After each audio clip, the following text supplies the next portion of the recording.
தமிழக காங்கிரஸ் கட்சியினுடைய தலைவர், என் அன்பிற்கும் மரியாதைக்கும் உரிய அன்பு சகோதரர், அருமைக்குரிய தம்பி செல்வ பெருந்தகை அவர்களே, மேனாள் தமிழக காங்கிரஸ் கட்சியினுடைய தலைவர், என் அன்பிற்கும் மரியாதைக்கும் உரிய மாப்பிள்ளை தங்கபால் அவர்களே, காங்கிரஸ் பேரியக்கத்தை இந்த மாவட்டத்தில் முன்னின்று வழிநடத்துகின்ற மாவட்ட காங்கிரஸ் கட்சியினுடைய நிர்வாகிகளே, மாநில காங்கிரஸ் கட்சி நிர்வாகிகளே, அகில இந்திய காங்கிரஸ் கட்சியுடைய செயலர், என் அன்பிற்குரிய நண்பர் சி.டி. மையப்பன் அவர்களே, மேடையிலே அமர்ந்திருக்கின்ற இயக்க முன்னணியினரே, இந்த அவை நிறைய அமர்ந்திருக்கின்ற காங்கிரஸ் பேரியக்கத்தினுடைய செயல் வீரர்களே, இந்த அருமையான நிகழ்விலே கலந்து கொண்டு உங்களை எல்லாம் சந்தித்து உரையாற்றுகின்ற வாய்ப்பினை எனக்கு தந்த அருமைக்குரிய சகோதரர் வீரபாண்டி அவர்களுக்கும், நம்முடைய மாவட்ட காங்கிரஸ் கட்சியுடைய நண்பர்களுக்கும், தமிழக காங்கிரஸ் கட்சியுடைய நண்பர்களுக்கும் என் நெஞ்சார்ந்த நன்றியினை சொல்ல ஆசைப்படுகிறேன். நீண்ட நேரம் பேசுவதற்கான மேடையாக இந்த மேடையை நான் நினைக்கவில்லை.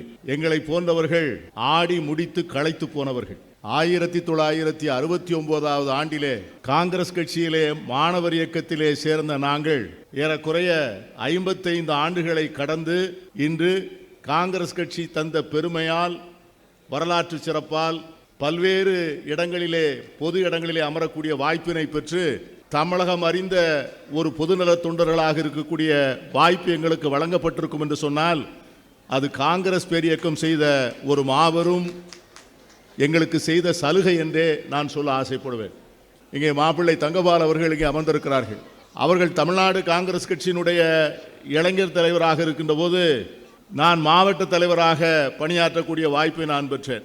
எங்களுடைய வாழ்க்கையெல்லாம் எப்படி என்று அவருக்கு தெரியும். பொன்னுசாமி ஹோட்டலிலே ஒரு சாப்பாட்டை நாங்கள் எடுத்து 4 பேர் சாப்பிட்டு இரவு முழுவதும் சத்தியமூர்த்தி பவன் மெத்தையிலே படுத்து கிடந்து காலையில் எழுந்து அங்கேயே குளித்து விட்டு மறுநாள் செங்கல்பட்டு மாவட்டத்திற்கு பயணம் செய்த நாட்களெல்லாம் எங்களுக்கு உண்டு.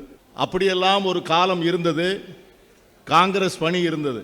இங்க இருக்கிற வழக்கறிஞர் தாமோதரனுக்கு தெரியும் என்று எண்ணுகிறேன். மாணவர் காங்கிரஸ், இளைஞர் காங்கிரஸ், மாவட்ட காங்கிரஸ் கட்சியுடைய தலைவர், மாநில காங்கிரஸ் கட்சியுடைய பொதுச் செயலாளர், அகில இந்திய காங்கிரஸ் கட்சி உறுப்பினர், ஏறக்குறைய 17 மாநில காங்கிரஸ் தலைவர்களை நான் பார்த்திருக்கிறேன்.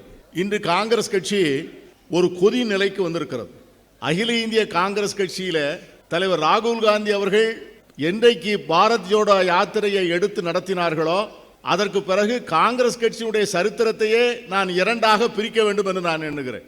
பாரத் ஜோடோ யாத்திரைக்கு முன்பு, பாரத் ஜோடோ யாத்திரைக்கு பின்பு. இன்று காங்கிரஸ் கட்சி இன்று ஒரு புதிய தத்துவ பயணத்தை மேற்கொண்டிருக்கிறது. ஆட்சியை பிடிக்க வேண்டும், அதிகாரத்தை பிடிக்க வேண்டும் என்பதிலெல்லாம் எனக்கு மாற்று கருத்தில்லை. தேர்தல் வெற்றி மட்டுமே ஒரு இயக்கத்தினுடைய நோக்கமாகிவிட முடியாது. Electoral victory alone is not the sole aim of a political party. இந்த இயக்கத்தினுடைய நோக்கம் என்னவென்று சொன்னால் காங்கிரஸ் கட்சி இழந்துவிட்ட கருத்தியலை மீட்டு பெற வேண்டும். இன்று காங்கிரஸ் கட்சிக்கு அந்த பார்வையை தலைவர் ராகுல் காந்தி அவர்கள் தந்திருக்கிறார். வலதுசாரி பாசிச மதவெறி அரசியல் அது காலோங்கி மேலோங்கி நிற்கின்ற போது அதனை எப்படி எதிர்ப்பது, அதற்கு மாற்று அரசியல் என்ன என்பதை பற்றியெல்லாம் நாம் குழம்பி கடந்த வேளையில் அந்த காலகட்டம் காங்கிரஸ் கட்சிக்கு இருந்த கொள்கையிலே மிக நெருக்கடியான காலம். நமக்கு ஒரு கொள்கை மாற்று தெரியவில்லை. அவர்கள் ராமர் கோவிலுக்கு போவோம் என்று சொன்னால் நம்மில் சிலர் கிருஷ்ணர் கோவிலுக்கு போவோம் என்று சொன்னோம். அந்த மதவாத அரசியலுக்கு மாற்று அரசியல் என்ன, எதை சொன்னால் மக்கள் அந்த மதவாத அரசியலிலிருந்து விலகி காங்கிரஸை மீண்டும் பார்ப்பார்கள் என்று சிந்தித்துக் கொண்டிருந்த வேளையிலே நம்முடைய அருமைக்குரிய தலைவர் ராகுல் காந்தி அவர்கள் ஒரு தெளிவான பாதையை காண்பித்தார்கள். சமூக நீதி பயணமே காங்கிரஸ் கட்சி மேற்கொள்ள வேண்டிய மாற்று சித்தாந்தம் என்பதை அவர்கள் சொன்னார். இன்றைக்கு அந்த கருத்தியலை வெற்றி பெற செய்ய வேண்டாம். இன்றைக்கு பாராளுமன்றத்திலே அவர்கள் ஏறி நின்று கேள்வி கேட்கின்ற போது பிற்படுத்தப்பட்ட மக்கள், மிகவும் பிற்படுத்தப்பட்ட மக்கள், பட்டியலின மக்கள், பழங்குடி மக்கள், சிறுபான்மை மக்கள் இவர்களுடைய குரலாக காங்கிரஸ் கட்சி ஒலிக்கின்ற போது ஏறக்குறைய 85 விழுக்காடு மக்களுடைய குரலாக காங்கிரஸ் கட்சி ஒலிக்க ஆரம்பித்திருக்கிறது. இந்த குரலை ஓங்கி ஒலிக்க செய்ய வேண்டாம். இந்த குரலுக்கு இந்த அகில இந்திய அளவிலே முழுமையான சொந்தக்காரர் ஒருவர் ராகுல் காந்தி மட்டும்தான். அந்த பயணத்தை அவர் ஏற்கொண்டிருக்கிறார். தமிழக காங்கிரஸ் கட்சி தலைவர் செல்வ பெருந்தகை அவர்களை நான் மனமாற பாராட்டுகிறேன். அவர் இளைஞர். நாங்கள் எல்லோரும் ஓடி களைத்து போனோம்.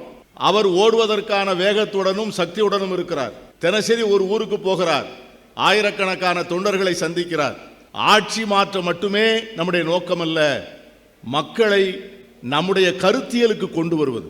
இன்னும் பாசிச மதவெறி என்பது மக்கள் மத்தியிலே மடிந்து விடவில்லை என்பதை நாம் நினைவில் கொள்ள வேண்டும். தேர்தலிலே இன்னும் வெற்றி பெறக்கூடிய அளவிலே வலதுசாரி பாஜகவுக்கு இந்தியா முழுவதும் அதற்கான ஏற்பாடுகளை செய்யக்கூடிய சக்தி இருக்கிறது. அமித்ஷா எவ்வளவு ஆணவமாக பேசுகிறார். இன்னும் 2029 தேர்தல் நடந்தாலும் மீண்டும் நாங்கள் வருவோம் என்று சொல்லக்கூடிய அளவுக்கு அவர்களுக்கு ஆணவம் இருக்கிறது என்று சொன்னால், அவர்கள் களத்திலே விளைவிக்க வைத்திருக்கிற விஷப்பயிர், சாதி வெறி, மதவெறி, வெறுப்பு அரசியல், இவற்றை மாற்றி காங்கிரஸ் கட்சி மக்களை சென்று அடைய வேண்டும் என்று சொன்னால், நம் தலைவர் ராகுல் காந்தி அவர்கள் சொல்லுகிற அன்பும் அரவணைக்கின்ற அரசியலை காங்கிரஸ் தொண்டர்கள் எடுத்துக்கொள்ள வேண்டும். அதற்கான தத்துவ போராட்டத்திலே நாம் பயிற்சி பெற வேண்டும். நேருவை பற்றிய சிந்தனைகளை நம்முடைய இளைஞர்களுக்கு சொல்லித்தர வேண்டும்.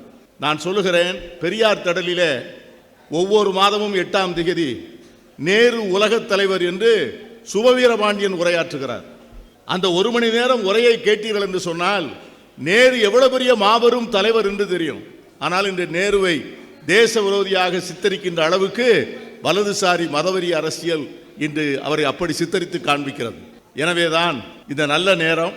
பாராளுமன்ற தேர்தல் எப்பொழுது வேண்டுமானாலும் வரலாம். 6 மாதத்தில் கூட ஆட்சி மாற்றம் ஏற்படலாம். நம்முடைய அன்பு தலைவர் ராகுல் காந்தி அவர்கள் பிரதமராகலாம்.